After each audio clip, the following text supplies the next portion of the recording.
안녕하세요. 클래스가 남다른 고품격 주식방송 주식왕 클래스 2부 시작해보도록 하겠습니다. 본방송에서 제공해드리는 정보는요, 투자 판단을 위한 조언일 뿐 투자 결정과 결과에 대한 책임은 투자자 개개인에 있다는 점 알려드리겠습니다. 그리고 최근에 저희 전문가들을 사칭하는 피해 사례가 나날이 늘고 있다고 합니다. 저희는 1:1 유사 수신행위나 이 금전을 요구하는 등의 모든 불법 사항을 엄중하게 금지하고 있습니다. 네, 오늘은 신광섭 전문가님과 함께하는 날인데요. 함께할 수 있는 방법 화면으로 살펴보도록 하시죠. 노란톡 오픈 채팅방 참여 방법입니다. 핸드폰으로 노란톡을 오픈하시고요. 채팅방 목록을 클릭하시면 되겠습니다. 그리고 맨 위 오른쪽 상단 보시면 돋보기 모양이 있어요. 클릭을 하시게 되면요, QR코드 스캔 버튼이 나옵니다. 클릭을 하시게 되면 지금 화면에 보이시는 것 같이 QR코드가 나오거든요. 네, QR코드 촬영 후에 이 비밀번호 1357번 입력한 뒤 입장하시면 되겠습니다. 네, 그리고 검색을 통해서 들어오시는 방법도 있죠. 노란톡 오픈 채팅 검색창에 주식왕 신광섭이라고 검색을 해주시면 되겠습니다. 비밀번호 1357 꼭 기억하시고 입력해 주신 뒤에 들어오시면 될 것 같아요. 그럼 톡방 분위기 살펴보도록 하겠습니다. 네, 많은 분들이 종목 상담 신청을 해주시고 계십니다. 네, 아무래도 3주 만에 출연을 하시니까 많은 분들께서 궁금증이 쌓였을 것 같아요. 네, 전문가님께서 2부 때도 열심히 종목 상담 도와드리도록 할 거고요.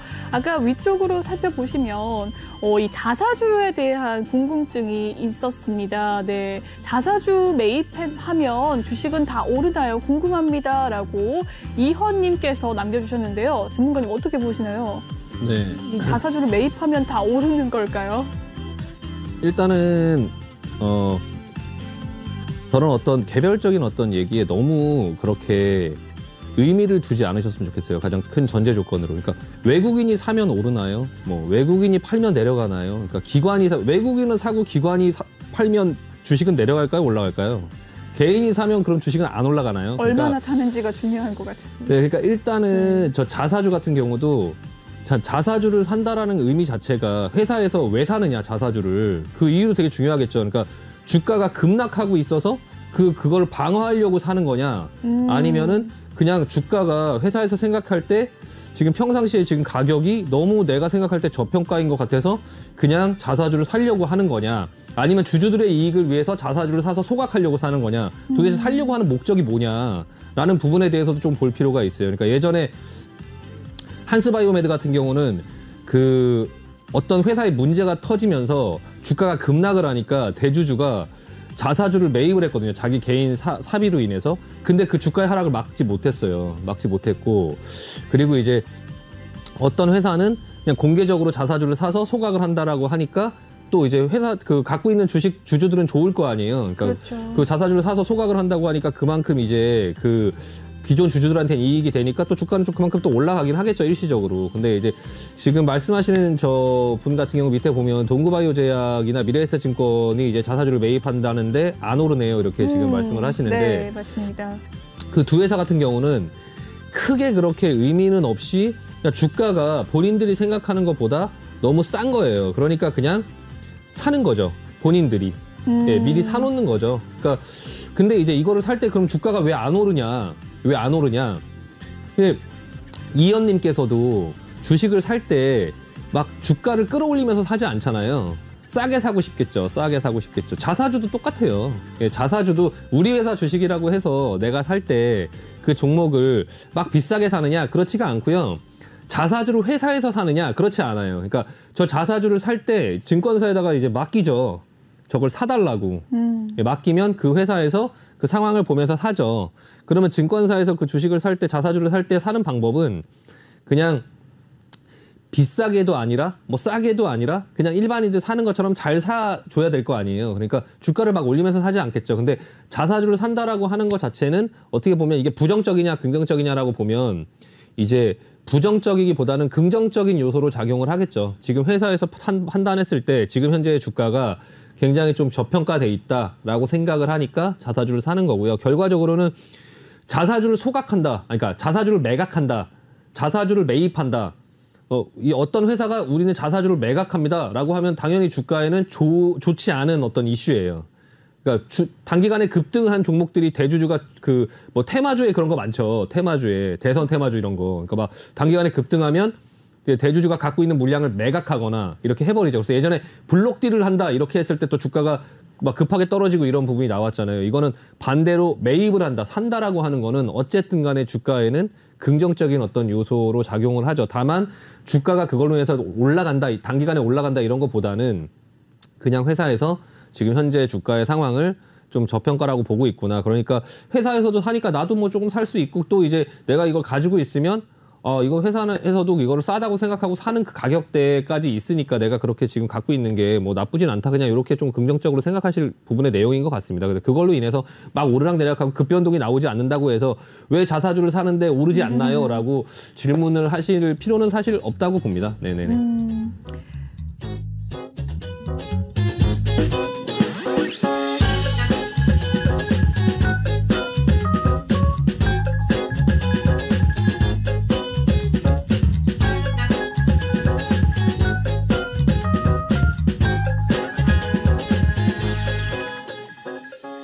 네, 2부 첫 번째 코너는 주식왕 필살기 코너입니다. 앞서 봤던 톡방에 대한 내용은 잘 어떻게 전달이 됐을지 모르겠어요. 네, 자사주에 대한 매입에 대한 이야기 나눠봤습니다. 네, 그럼 오늘의 전문가님의 주식 강의 코너인데요.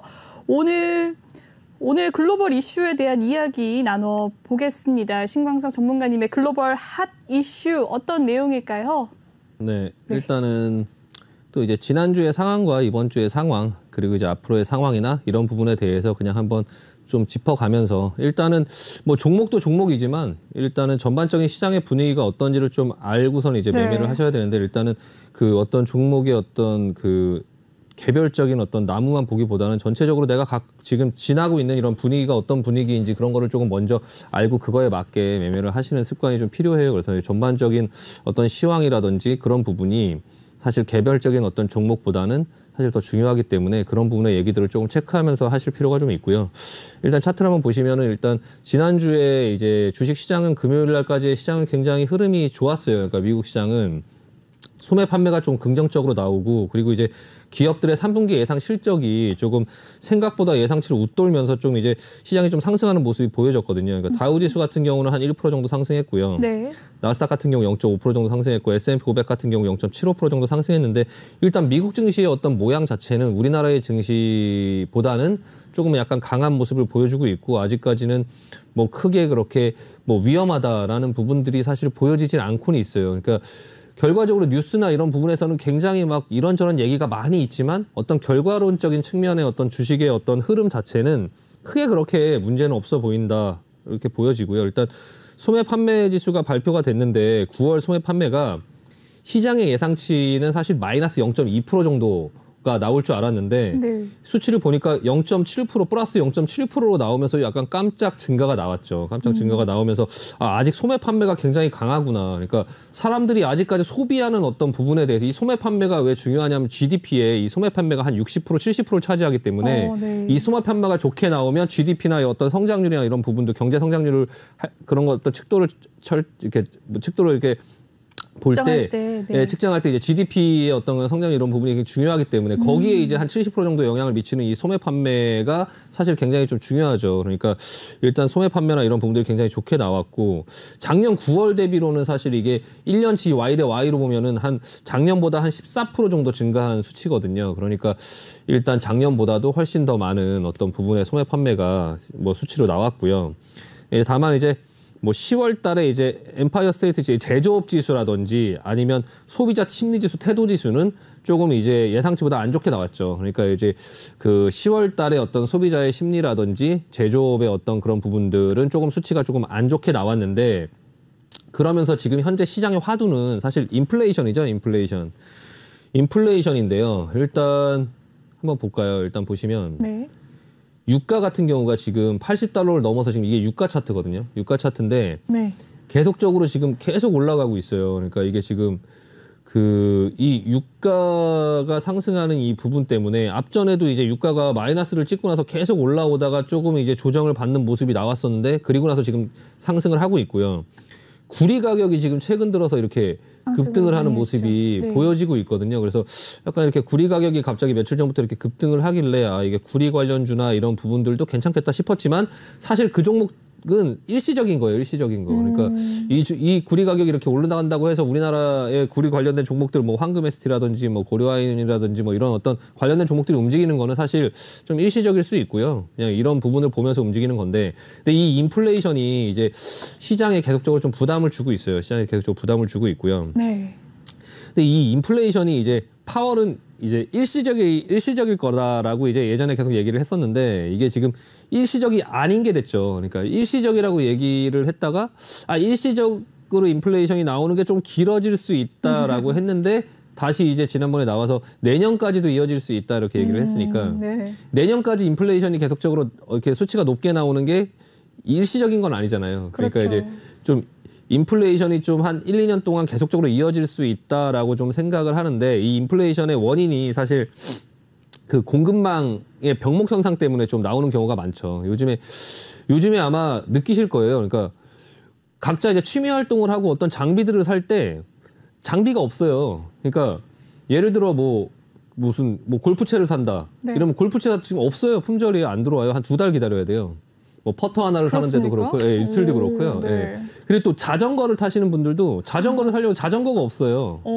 예, 그러니까 그게 이제 미국에서나 어떤 다른 나라에서 이제 그 만드는 어떤 사람들이 없고 그 근로자들이 없고 막 이런 부분들이 있어서 지금 공급이 좀 안 되는 거죠. 공급이 안 되는 거예요. 그래서 이 유가 같은 경우도 사실 계속적으로 올라가고 있는데 약간 공급의 이슈죠. 공급의 이슈. 그렇죠.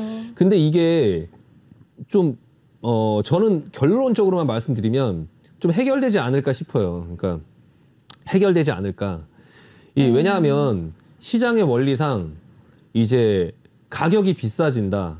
그러니까 공급이 안 돼서 가격이 비싸진다.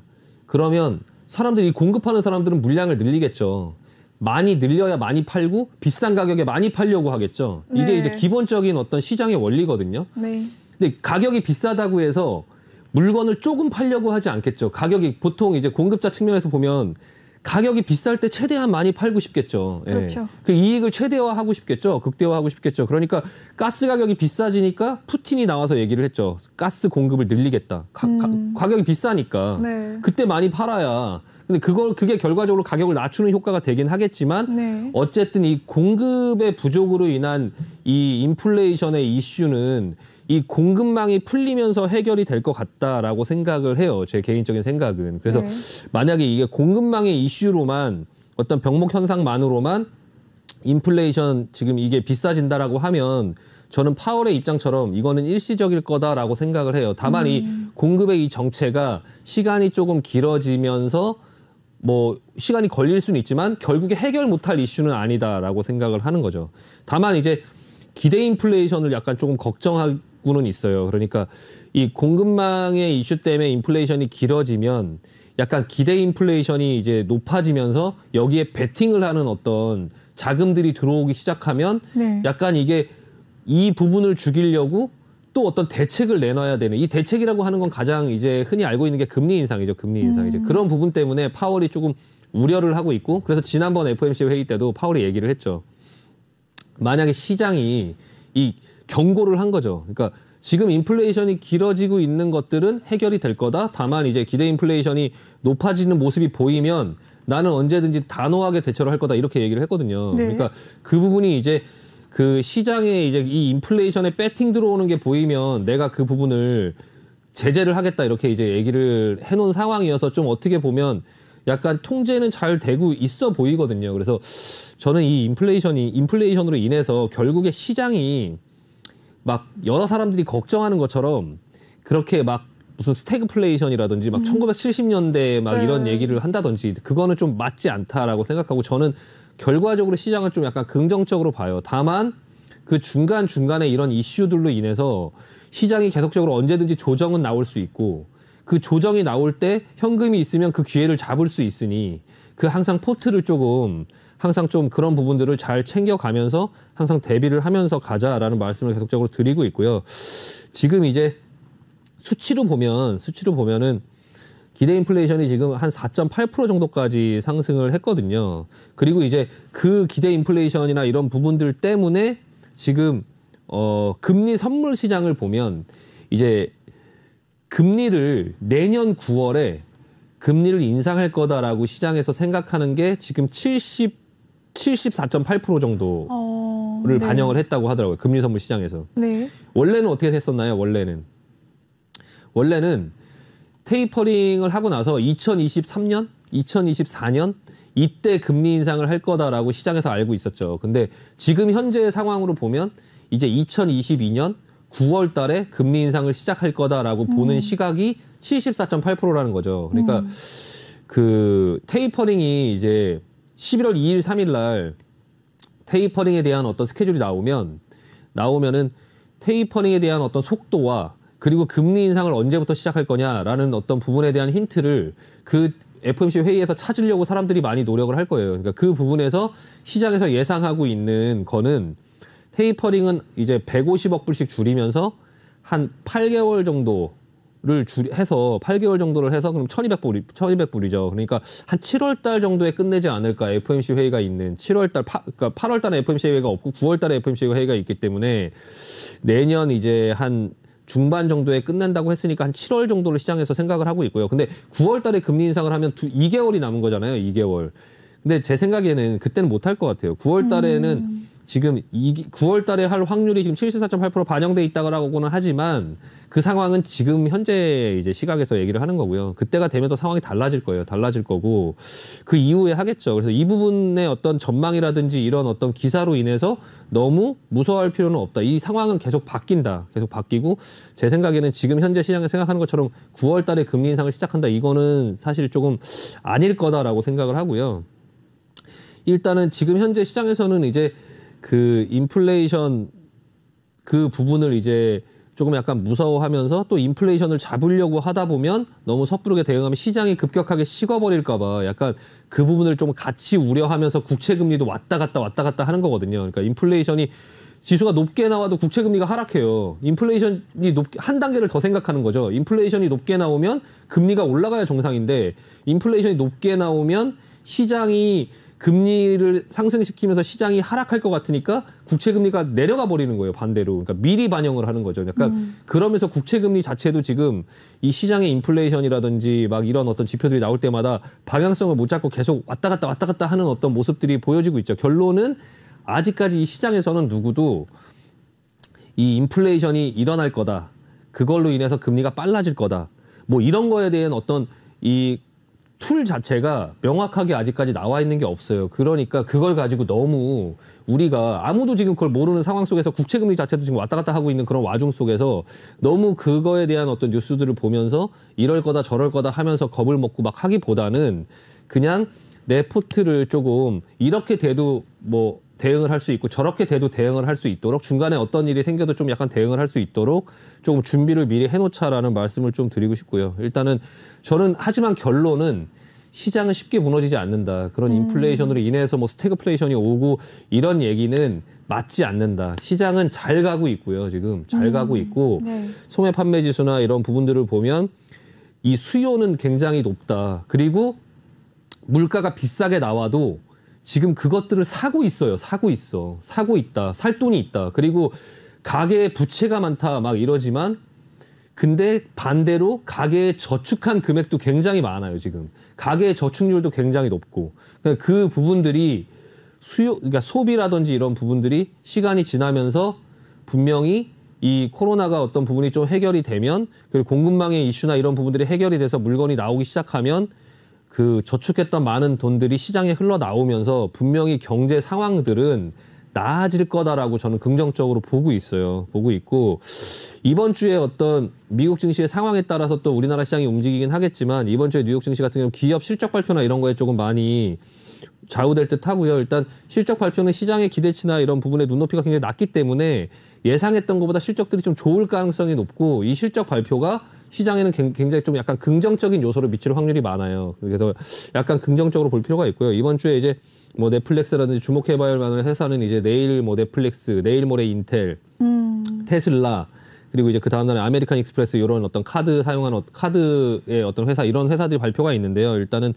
20일 날 베이지북 발표가 있어요. 베이지북이라는 게 이제 FMC 회기를 하기 전에 미리 그 전망에 대해서 이 전망이 지금 이렇다라는 거를 이걸 가지고 얘기를 할 거다라는 걸 시장에 보여주는 거거든요. 그래서 베이지북이 이제 어떤 내용들을 담고 있는지 그런 부분들을 좀 보면서 그거를 보면서 시장이 어떻게 반응을 하는지를 좀 보고 대응을 할 필요가 있고요. 다만 이제 미국 시장은 저는 괜찮을 것 같아요. 이번 주 내내 괜찮을 것 같은데 우리나라 시장은 약간 별개라고 볼 필요가 있어요. 그래서 제가 아까 말씀드렸지만 미국 시장이 좋다고 해서 우리나라 시장을 막 따라가기보다는 조금 주변 상황을 보면서 이번 주에는 내 포트를 지금 밑에서 저렴하게 이제 잘 샀던 종목들이 있다면 시장이 좀 올라올 때 현금 비중을 좀 확보하면서 내 포트를 조금 만들어 놓을 필요가 있다. 그러니까 약간 현금을 만들면서 23일 날 있을 헝다 달러 채권 만기가 어떻게 해결되는지, 주말에 있을 어떤 그런 상황들이 어떻게 해결되는지, 그리고 그렇게 하다 보면 벌써 이제 11월 달로 거의 넘어가면서 이제 FOMC 회의 할 때 11월 2일, 3일이 다가오고 있으니까 약간은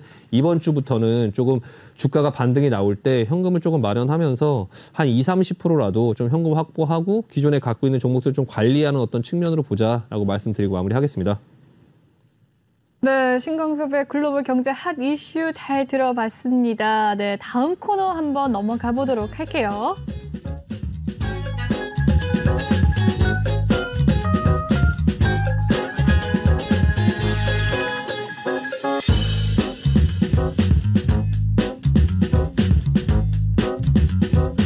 네, 이번에는 토카네 상담소 시간입니다. 여러분이 가장 기다렸던 시간이 아닐까 싶은데요. 이 넘어가기 전에 아까 제가 강의를 열심히 듣다가 보니까 이 현금 보유 비중이 굉장히 또 중요하다는 말씀을 해주시지 않으셨겠습니까? 현금 보유 비중을 한 몇 % 하면 가장 좋을까요?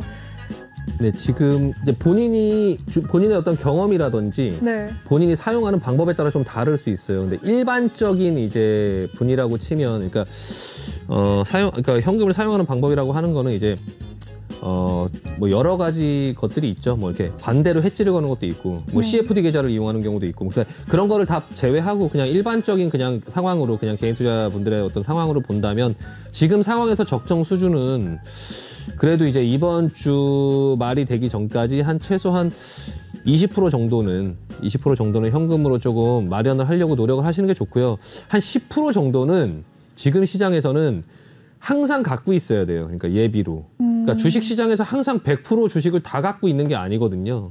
항상 한 10% 정도는 갖고 있어야 이제 뭐 여러 종목들이 있다가도 어떤 개별적인 이슈로 인해서 조금 떨어질 수 있는 어떤 상황들이 항상 있잖아요. 주가가 올라가도 여러 종목들 중에 다 올라가는데 내 종목 하나가 떨어지는 경우도 있죠. 뭐 어떤 개별적인 이슈로 인해서. 근데 그럴 경우에 이제 현금이 있으면 그런 부분을 조금 받아낼 수도 있고 좀 여유 있게 지켜볼 수도 있고 그리고 이제 그걸 받아내고 다음 날 또 돼서 다른 게 올라가는 부분이 있으면 거기서 또 현금을 마련해서 또 10% 정도를 가지고 있고 약간 이렇게 융통성 있게 조금 맞출 필요가 있고요. 그리고 예를 들어서 현금 20%가 어떤 역할을 하냐면은 네. 예를 들어 100% 정도의 현금이 있다고 쳤을 때 20%씩 5종목을 뿌린다고 생각을 해보면요. 네. 그럼 4종목은 종목을 갖고 있을 거고 한 종목은 현금으로 갖고 있겠죠. 20%는 현금으로 갖고 있고 4종목은 종목으로 갖고 있겠죠. 근데 그 4종목이 예를 들어서 시장이 굉장히 큰 하락에 나와서 4종목이 마이너스 20-30%를 순식간에 들어갔다고 쳤을 때도 네. 20%를 현금으로 갖고 있으면요. 그 중에서 이 4종목 중에 마이너스가 굉장히 이제 제일 적고 그리고 그 올라올 수 있는 속도가 제일 빠를 수 있는 종목에 한 종목에 그 20%의 현금을 같이 들어가면 마이너스 20%가 마이너스 10%가 되거든요. 그렇네요. 마이너스 30%가 마이너스 15%가 돼요. 근데 그렇게 크게 하락한 종목, 단기간에 그렇게 크게 하락한 종목은 하락분의 절반 정도는 하루 이틀이면 나와요. 한 이틀, 3일 정도 올라오면 하락분의 절반은 돌리거든요.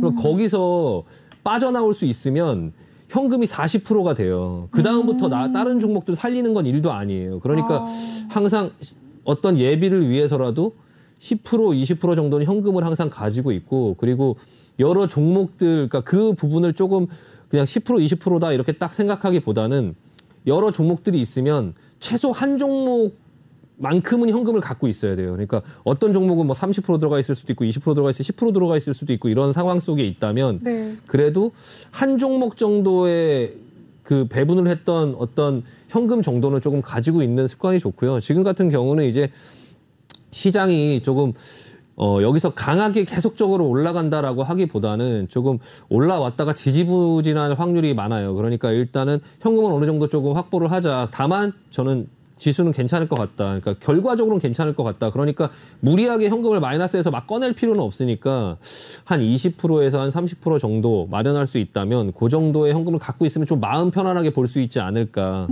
예, 항상 현금이 만약에 내가 한 20, 30% 정도를 들고 있다면 항상 조금 마음 편안하게 볼 수 있거든요. 그러니까 가급적이면 이제 시장이 하락할 때는 현금 비율을 좀 줄이면서 과감하게 용감하게 좀 사고 시장이 반등할 때는 조금 어느 정도 현금을 확보하면서 내가 밑에서 산 종목들의 수익을 챙겨가면서 네. 한 20, 30% 정도 들고 있게 된다면 항상 조금 그런 방식으로 매매를 하면 항상 주가가 내려가든 올라가든 내려갈 때는 이제 사서 반등이 나오면서 현금을 계속 확보하니까 또 내려가더라도 마음이 편하잖아요. 나는 살 돈이 많은데. 그렇죠. 그러니까 그렇게 조금 구조를 짜면 조금 매매하시기가 좀 마음이 편하다. 예. 보통은 반대로 하지 않습니까? 상승할 때 이미 상승하고 있으니까 더 가야 된다는 생각에 보통 현금을 많이 네네. 빼기가 쉽지가 않은데 오히려 하락할 때 더 네네네. 네. 그래서 제가 그러실까봐 네. 아까 그 한 줄 평에 조금 주위를 둘러보자. 지금은 조금 잠시 좀 멈추고 주위를 둘러보자라고 말씀드리는 게 시장이 올라갈 때 사는 걸 멈추고 네. 조금 주변을 둘러보자.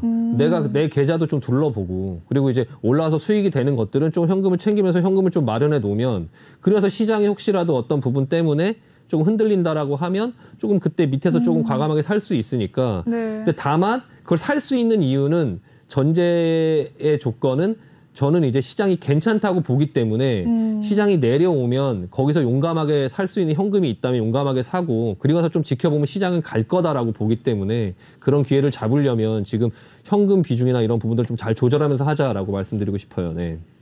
네, 현금 보유 비중에 대한 이야기까지 잘 들어봤습니다. 네, 톡하는 상담소 시간인데 제가 질문을 해서 조금 시간을 번 것 같습니다.